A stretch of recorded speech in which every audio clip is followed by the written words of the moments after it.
nothing like cooking your meals. That's great for recovery. Your own 1,000 meals. 1,000%. So I was doing that, boom, stretching, boom, hit the sauna, boom.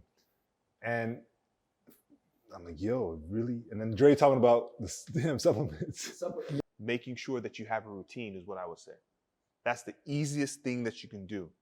Have a routine to recover, whether it's mental, whether it's nutrition. Take your recovery just as serious as you take your nutrition, your workout, your sleep. Well, people don't say, but just take all these pillars. You have to apply the same effort, energy, Yes. programming. You have to apply. It's all 100%.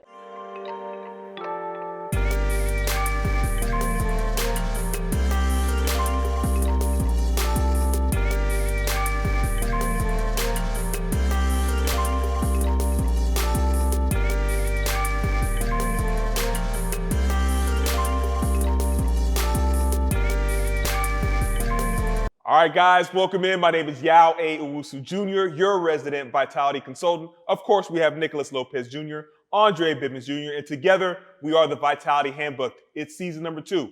Full circle here in our new studio. It's all about recovery. We're going into conversation, fellas. Nicholas, I hear you got a lot to say about recovery, sir. Let's get into it.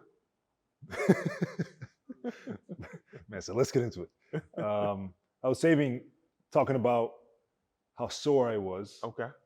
From? With the new SAQ programming, week 1. Right? Speed, agility, quickness. Right. Okay. So I wanted to actually ask you first, how does recovery change? Physical recovery demands. If you want to know the difference between regular recovery and physical recovery, check out season 1. But for now, what's the difference between, what do you notice when you, let's say you start SAQ after doing, let's say, standard, I know you always kind of mix in conditioning, but let's just say in general. Right. You're dealing with somebody like me who's never been an athlete or got 2 years in instead of 13 years in, like all the college trainers out there. All right. I'm watching you. I'm coming for you soon. But what's the difference in recovery, you're saying? Yeah. What changes? Because like, how does, obviously recovery demands go up. Right. But like, what specifically have you noticed and have you had to kind of coach others through? Yeah, I mean, the first thing is going to be how well your body is prepped for the next training session. So let's say you had a very tough speed work, right? For speed, agility, quickness, SAQ. You had a really tough speed training, right? So all your accelerators are going to be tight. Your calf muscles, the bottom of your feet, your quads, your core, your chest, your biceps, those things are going to help you accelerate, right? So you need to make sure you recover from that. So I would say your RHM program, if people don't know what that is, restorative human movement. This is how we activate, mobilize, and stabilize your entire body. So if you stick well with being on track with your recovery, the same way you are with your speed, agility, and quickness, then you'll have a good kind of splay of recovery without dipping down for injury or dipping down for overtraining. So when you're at the highest level of training, which speed, agility, quickness, powerlifting, track and field, boxing, sprinting, those are all speed, agility, and quickness. You have to make sure your recovery is on point. Tough workout yesterday, that night, you need to do all of your work to get out of that immediate lactic acid, that immediate poor circulation, because you're going to be tight, your muscles are going to be swollen, right? A lot of edema. So I would say that's the biggest thing. Your recovery through the physical realm, massage, rolling, whatever you do, sauna, I know you like to do sauna, you need to make sure you stay on top of that, because if you don't, then you can get into overtraining. And then for that overtraining, becomes injury. I just want to chime in, beautiful, with sauna, because I was thinking about that. You guys need to be careful with doing some type of form of recovery that requires your body to actually work. So like the sauna is great, but you got to be careful with not staying in there too long, right? Till you get to the point of exhaustion. That can actually now make your recovery longer. Oh yeah, dehydration. Right? Comes into a factor. For sure, if you're doing hot yoga, sauna, anything that requires your body to heat up, that means work. That means metabolism work. When you heat things up, that speeds up your metabolism. So you can do that as a training session. Like if you want to go for a 2-hour sauna, that's an actual workout. If you want to go for a hot yoga, that's an actual workout, right? So for sure, I'm with that. Usually cooling down, icing down, that's bringing the inflammation down for healing. If you want to make sure you warm the muscles up before you work out, to me, that would be a better kind of protocol, but everyone is different. I like what you said, because remember we used to do at the Y, right? Remember it was always after the workout. So we still were training, but that was a part of our training. Still, we had it in mind as recovery, but we did it on our training day. And we didn't really stay in there for Nah, we did probably 20, 30 minutes. no longer than that. And we also, I'll skip that. But like you said, we stayed in there maybe 10 to 15 minutes, but we were conditioned enough to stay in there for True. that 10 to 15 minutes without stepping out. Mm-hmm. So we was able to get in and out of there. Right. I mean, I think when you're talking about recovery, it's so individualized with what you're doing, right? So you said what was the difference between the recovery for speed, agility, and quickness, which is we believe the highest pinnacle of performance training. You need to make sure that you're recovering for that. So your recovery has to be hard, right? You can't stretch the same way you stretch if you're just lifting weights. You can't stretch the same way you stretch if you're just doing yoga. You can't stretch the same way you stretch if you're just doing a one-dimensional thing. When you're doing speed, agility, and quickness, by default, you're doing multiple things. Quick training, that's change the direction, right? You're gonna have to decelerate and accelerate. Then you have agility, which is make sure you maintain your equilibrium from that change of direction. You have your speed. You're going at the maximum amount of power and velocity, which to do that, you have to be a high-tune machine, but that recovery pillar is gonna play the biggest role. The physical recovery. And we mean physical recovery, massage, sauna, cool tank, hydro tank, Chiro, acupuncturist, RHM program. Yes. However you want to splice it, there's so many different ways. When we talk about recovery pillar, don't stay in your camp. Always, like Nick would say, be willing to learn and upgrade your system.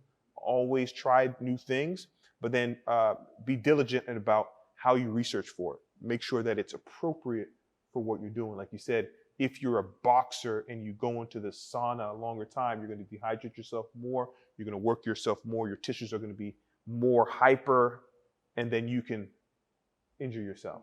So, I mean, same question I said, I still kind of want to ask something. I want to go to Dre though. But basically, what do you notice your recovery has to change when you box?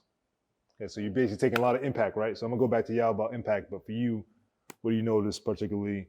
All right, I like that. Perfect question.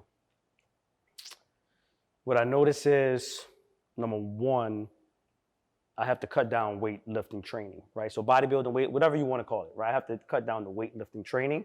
So, right, I will cut it down from, I'm usually doing 5 to 6 sets, right? Of, on that one exercise, right? So I cut that down to maybe 3 or 4, and I'll play with the rep range a little bit, so I'm not taxing my joints, right? Obviously the muscle, but obviously the joints as well, elbow, wrist, and all those things. But what do you feel in your body though? Like, what's the difference? So, for example, powerlifting. Let's say when you're prepping for powerlifting comp, how is your recovery different than when you were boxing at the most? What's the difference of those extremes recovery-wise? I would say that with powerlifting, man, that's also how you feel. So I'm gonna say with powerlifting, that's a sport where boxing you could get away with it because you could push the body very hard, very far with boxing, right? With powerlifting, man, it just taxes the body, the system. It just taxes it like no other. I'm pretty sure with speed, agility, and quickness, it's the same exact thing, right? It's the same exact. So it taxes the body in a way that I never felt before. So what would you do for recovery for that? So since it taxes the body. Got it. There we go. So for the recovery process,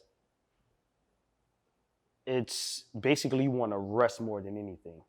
Meaning not moving. You don't even want during the session or no, after this? After the session, okay. Recovery. Okay. So obviously recovery to hit the pyramid up to hit the bigger number, right? So that would be some information where you want to take. So powerlifting, you would take If you're going for big numbers, you're going for 70, 90% training, you definitely want to take that 5 to 10 minute break, right? So when you see someone taking a long time breaking or whatever, is because they're training for a maximum rep. So it could be Olympic lifting, it could be so many things. There could be so many things that comes with that.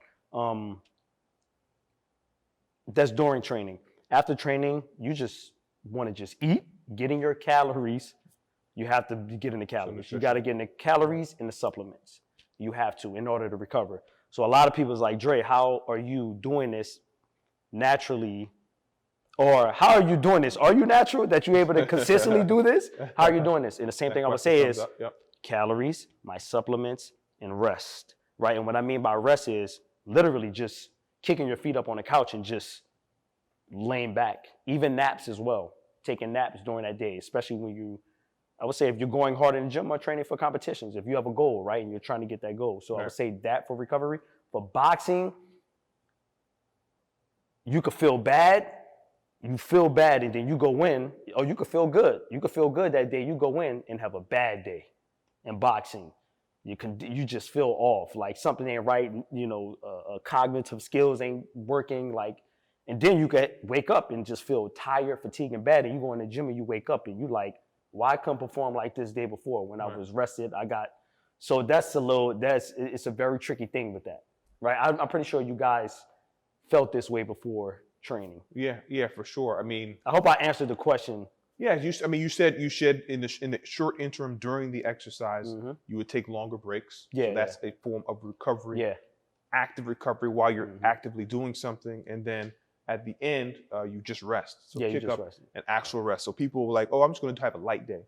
So no light day, actual rest. So that's the biggest difference I was getting out of when you're talking about powerlifting and boxing. So let's talk about our recovery right now, right? Nick, you wanted to ask something? You wanted to ask Yao something about? No, we could go. We go in? Okay. I'll add it whenever I see the slide. Right. I hope I answered your question. Did I answer your question? Did I sound? Because I'm kind of.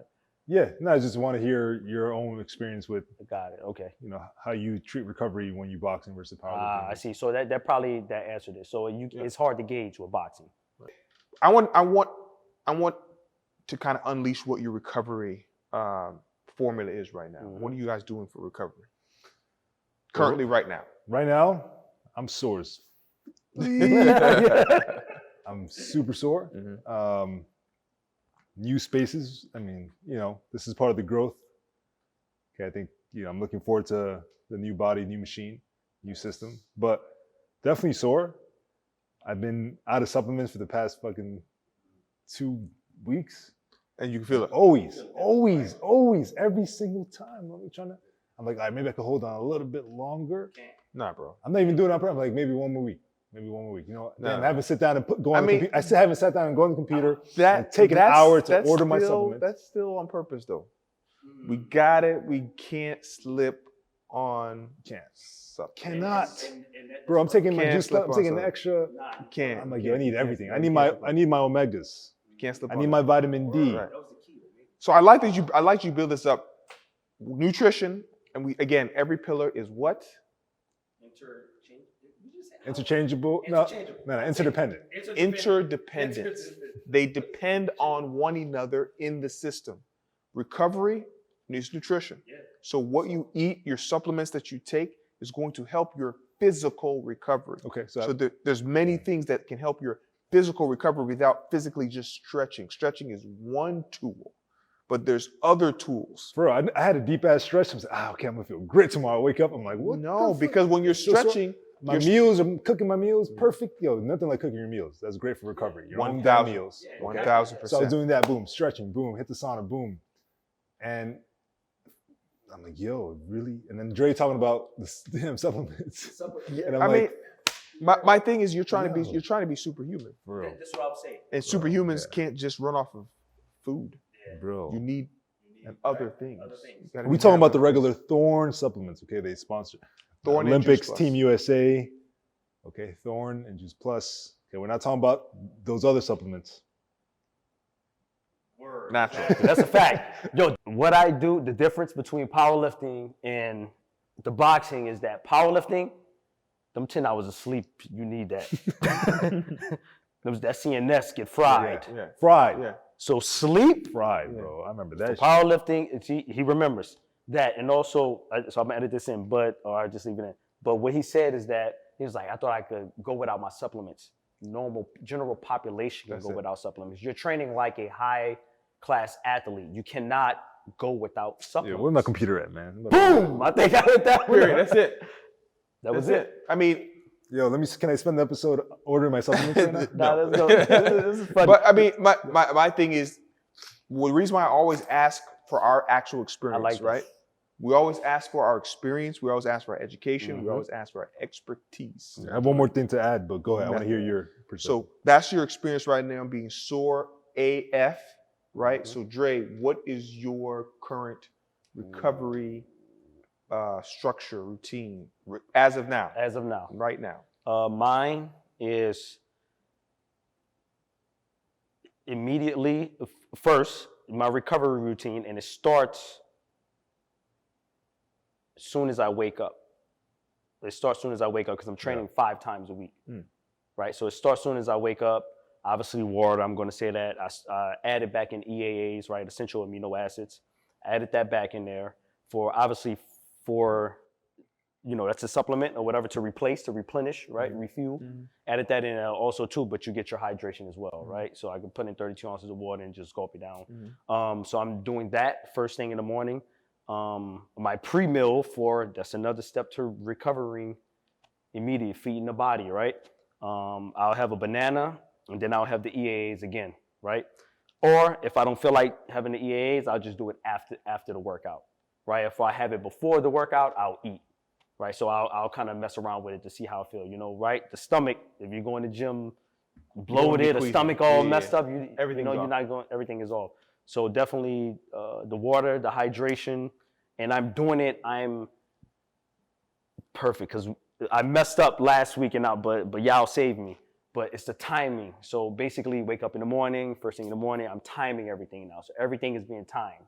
So I would say my recovery is starting from soon as I wake up till I go to sleep and just repeating it over and over. And also too, y'all know with the injury, this is more of, recovering with this is now I'm just using machines, right? Now I'm to the point where I can use dumbbells, some 45 pounders, right? So, now I'm using machines to help this recovery. So I'm not putting too much stress. I'm doing the Yao tall kneeling, decline, angle press, kind of mimicking that dip. That's why he has the under boob. Yep, there you go, the pec minor. So I've been doing that a lot of shoulder pressing on the knees and all that stuff to take pressure off the foot. So that's what I'm doing as far as the foot recovery. So this is very detailed. I mean, he basically gave us a routine. You owe him something, okay? For recovery. I mean, that's awesome. Nick is saying sore at AF. He's saying applying that routine to battle that. I would say we want to make sure that we assess the situation that we're in, right? Whether it's injury, whether it's doing machines, whether it's joining a new program, right? You got to assess the situation and then always base your recovery off of the actual programming that you're in, right? So he has a routine because you have a program to follow. You're lifting 5 days a week. You have a routine because your shit's crazy. I don't know if we can curse. Your stuff is crazy because you're doing speed, agility, and quickness. What I'm doing right now, recovering, is right now, to be honest, holding on. I'm holding on. I'm holding on. Hey. I'm holding on. Listen, with the baby, it's more mental. My recovery now is mental. I'm not stretching as much as I did before. I'm not training as much as I did before. I'm not sleeping up all night. It's going to be all singing. So it's more mental. Now I have to make sure that my mind is clear. So I'm using more of the mental kind of awareness and mental discipline, mental belief in myself to make sure I kind of carry through the day. I would say that's the biggest thing for me. But go a little bit more into what that means body-wise.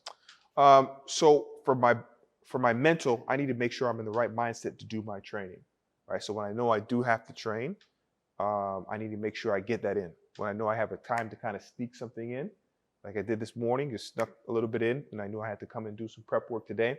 So mentally making sure I can turn on when I need to turn on, right? And I can turn off when I need to turn off. If I have to get into CEO mode, boom. If I have to get into partner mode, boom. If I have to get into daddy mode, boom. So that mental capacity to be able to be adaptable and switch. So that adaptability, that mental adaptability, which we love to use that word, that is at 1,000% right now. So I'm really flowing with whatever comes. I'm able to adapt to whatever happens. That is maximized. I've never been as adaptable mentally as I am currently. But my other 4 pillars are lacking, if I'm going to be honest, and that's what's helping me kind of hold on. That's why I was in to hold it on, right? And then when I get into a space where I can maneuver my schedule, which we will be soon, something's opening up pretty soon, then now I can start focusing on the sleep again. Now I can start focusing on that. So I would say that's where I'm talking about the mental capacity. How well can I adapt to situations, that chameleon culture that we're talking about, and something pressure happens, I'm up till 2 o'clock in the morning. I'm usually not used to doing that, but I had to get not used to it, being able to adapt and how I can fit in naps and all that type of stuff. So mentally being able to adapt. So you, to sum it up, you took on the task at hand. Yes. You attacked. You was like, okay, Yes. I know this is what I'm going to have to do. I know Boom, what I time got to it switch. is. Yep. Boom, I'm gonna have to do this. I'm gonna have to do this that time. Yes. Yes, that's the biggest thing for my recovery. That's what's helping me. I actually had put on more weight than good weight, good pounds. You guys can kind of see it through the sweater. I was Slim Jim for a little while. So I've actually put on more weight than I have since I've moved to New York. So almost 4.5 years. So I know something I'm doing is correct, right? I'm not doing everything up to what I usually am known for, but the mental aspect is really good. Maingaining. Maintaining, maingaining. Ooh. Maingaining. Gem, always. So Always. Okay, so we're going to humanize this, right?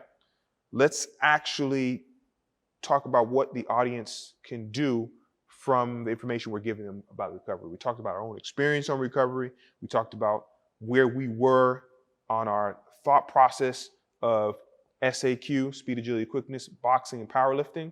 Now let's kind of give the audience, if they're not training as hard as we are, what could be something they can do quickly to change their recovery pillar the most efficiently, right? What's something they can do without money, doesn't cost that much, something they can do that's not that much time, right? Something that's, because you know, everyone has excuses, right? You want to make sure that your excuses are not bigger than your dreams. You want to make sure your dreams are always bigger than your excuses. So let's give them something pretty easy to kind of follow. So that's perfect. So earlier, when I said I was feeling super sore, how I would address that question is making sure that those people change their mindset when it comes to recovery. Mm-hmm. That would be the low. You don't need to spend any money to expand your mindset. And I would let them know, even though I mentioned like I'm super sore, the purpose of training or exercise is not to get sore. So I would just kind of clear that up. Okay, you should not judge your training program based on how sore you get. Right. Okay, because I mean we could talk about that in another episode. Progress. Right. Yeah, you shouldn't. Yeah, the progress or quality based on how sore you get. Right. Okay, so when I mention soreness, is not because that's how I'm gauging my recovery. Right. But it's just because where I was right now and what I know I need to do. Okay. But I know I'm not like saying, yeah, I'm sore. Okay. Yeah. Okay. All right. And the second thing I want to add, sorry, got to add one more thing. I got you. I've been wanting to talk about this since today, since this morning. I woke up. Can't wait to talk to you about this. So I also want to say that physical recovery also includes getting rid of or addressing your imbalances in your body. Okay. We talk about that in season 1. You may have spoken about that. We talk about that all the time. Okay. Personally, I literally just got adduction of my left shoulder blade, man. Like my left bicep was You're able to bring your arm. No, I can actually feel my shoulder blade adduct. Before so you can feel your shoulder blade move closer into the middle of your body. Yeah. Adduction. I'm sure they don't understand what adduction so is. That comes from I had an imbalance. Right. That affected my shoulder blades. And I addressed that imbalance. Now Dre's saying, oh, your back is looking crazy. Boom. So that's just change your mindset on physical recovery. It can address your imbalances and make you a higher performer. or just better at navigating life. And then 2, don't gauge your success based on how sore you get. Okay. Or if you're new to the game, new to exercise, don't think your first session you have to leave super sore, or else, you're not getting your money's worth, or you're not making any progress. Okay, so I love that. So changing the mindset first on actual recovery, making sure that they understand that they need to make sure they have something that they can actually stick to, right? That consistency. Does that add into that equation? I mean, that's a whole different lane. Okay. But Dre, general pop, right? General population. What would you give them that they can kind of leave with? It's not expensive, something that's easy that they can kind of stick to on a daily basis. This is perfect because it blends perfectly. Decompress. Find something to help you decompress, right? Just relax mentally, right, that you mentioned, and physically. So that should be a part of your recovery, right? The mental and the physical as well. So an example would be like taking a walk in the park by yourself, with your significant other, with your kid, whatever, right? Or just taking a walk, right? Going to the movie theater, where you're going to the movies and you're just sitting down, and you might take a good nap in there too. Mm-hmm. That helps with recovery. We spoke about that, right? I'm saying if you can't stay up, because I'm one of those guys, I'll be snoring. But that, something like that. So just find, something that you enjoy. I don't know, maybe you like playing PlayStation or Xbox, or just find something that you enjoy that just relaxes your mind and your body. Right. And that's really it. So decompression. That's what I would say. Yeah. I love that. I'll bring that up next episode. Yeah, bring it up. I'll let you go first, but I don't agree with.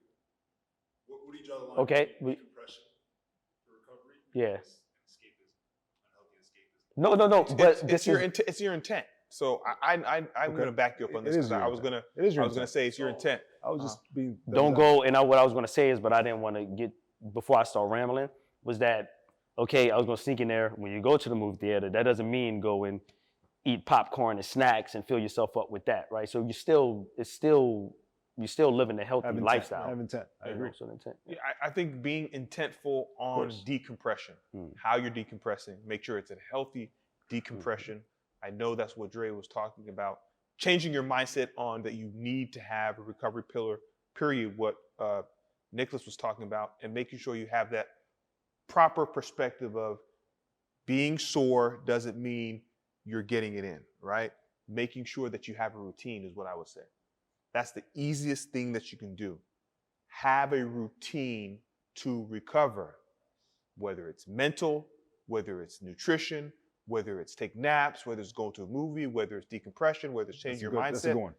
Just have some type of routine. Seriously, bro. That you're going to say, I'm going to do this every single day to recover. Just jot down everything that stressed you out, or how many people pissed you off, and write it down. Get it out of your brain dump, so you're not thinking about it when you're trying to go to sleep. Yo, that's a great one, man. Okay? So that's a great one. Yeah. Because all the talk about recovery, immunity, recovery, like, it's gone out the window. Yeah. Like, there's no talk about, honestly, I didn't want to mention it, but even the superstars,